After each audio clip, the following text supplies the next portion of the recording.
महाराष्ट्र के नासिक जिले के चांदवाड़ तालुका में बारिश की कमी और बढ़ते तापमान के कारण किसानों की चिंता बढ़ गई है। खेतों में लगी झेंडू, गोभी, शिमला मिर्च, टमाटर जैसी सब्जियों की फसलें सूखने लगी है, जिससे किसानों को भारी नुकसान की आशंका सताने लगी है।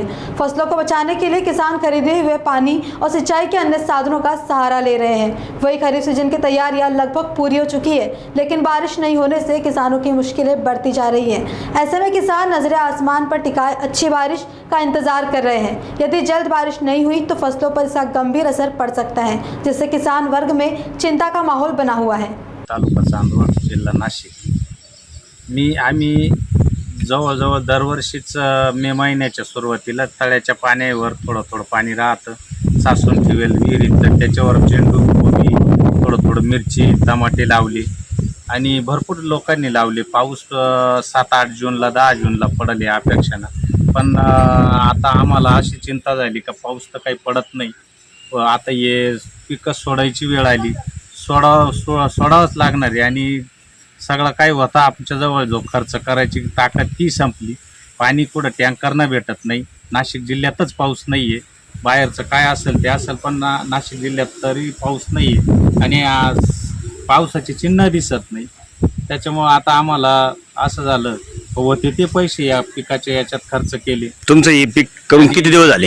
पीक 15 दिवस झाले, पाऊस अजिबात नाही? अजिबात नाही। आणि मग हे पाणी तुम्ही टँकर होतं, आता टँकरनं टाकते ज्यांच्याजवळ आहे ते आणतील, पण शक्यतो पाणी भेटत नाही, लोक पाणी देत नाही आणि पिकाला प्यायची पंचायत होणार आहे। जिल्ह्यातच पाणी नाही तर पाणीच नाही। आता सगळ्या आमचं म्हणजे याच्यावरच भवितव्य आहे, जरी हे गेलं तर पुन्हा खर्च करायचं सुद्धा आमच्या ऐपत राहणार नाही। नंतर झाला पाऊस तरी नव्यानं उभं राहायचं म्हणजे एवढा खर्च, आज पूर्ण खर्च होऊन गेला आमचा। आजची परिस्थिती अशी आहे शेतकऱ्याची का पाणी पडावं अशी शेतकऱ्याची धावपळ आहे आणि पाणी पडायसाठी शेतकरी वाट पाहतोय। म्हणून पाण्याच्या तरसालच्या नियमाप्रमाणे औंदा काही शेतकऱ्यांनी झेंडू लावली आहे, तिला तांब्याने पाणी टाकलं तर ती आत्तापर्यंत अशी आहे कोरडी शेती आहे आणि पाणी पावसाळा लागून जवळजवळ 15-3 वार उलटून गेले, अजून थेंबसुद्धा पडला नाही। म्हणून आमच्या गावात हे पत्रकार आले, गाव भरविल, तालुका चांदवड, जिल्हा नाशिक आणि गट नंबर 287/2 भरविल। म्हणून त्यांनी ही पाहणी केली। शेतकऱ्याचे आज रोजी काय हाल आहे, पाण्याची वाट बघून शेतकरी हैराण झाला आहे। म्हणून शेतकरीसाठी काही जे असतील तर मला वाटतं आत्ता जो पावसाळा उलटून चालला आहे, शेतकरी हवालदिल झाला आहे आणि आत्ताची परिस्थिती पाहिली तर शेतकऱ्याने जे पिकं लावले त्या पिकाला सुद्धा हाय मोकळ्याची पाळी आली। म्हणून सर्व संबंधित पत्रकार आणि आम्ही शेतकरी या शेतामध्ये उभा आहे। आजची परिस्थिती पाहिली तर मला वाटतं आता या जीवनामरणाचा प्रश्न आहे शेतीचा।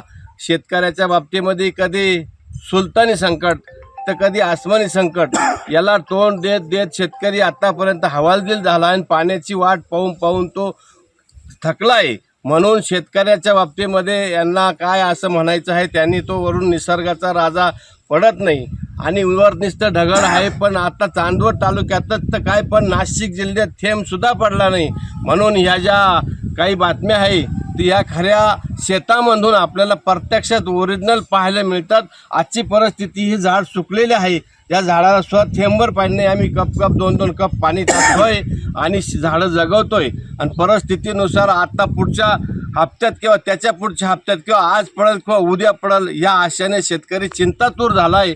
आणि शेतकऱ्याच्या बाबतीमध्ये मला वाटत नाही शेतकरी आता सुखी समाधान होईल, कारण बातम्या प्रत्येकाच्या घरात TV आहे, मोबाईल आहे, कोणी म्हणतं दुष्काळ पडला, कोणी म्हणतं दुष्काळ पडणार आहे, अशावरून बातम्या येतात आणि घरातले माणसं सारखे डोक्याला खाजवत आहे। म्हणून सर्व शेतकऱ्यांच्या डोक्यात एकच दुष्काळ पडला मग हे पिकच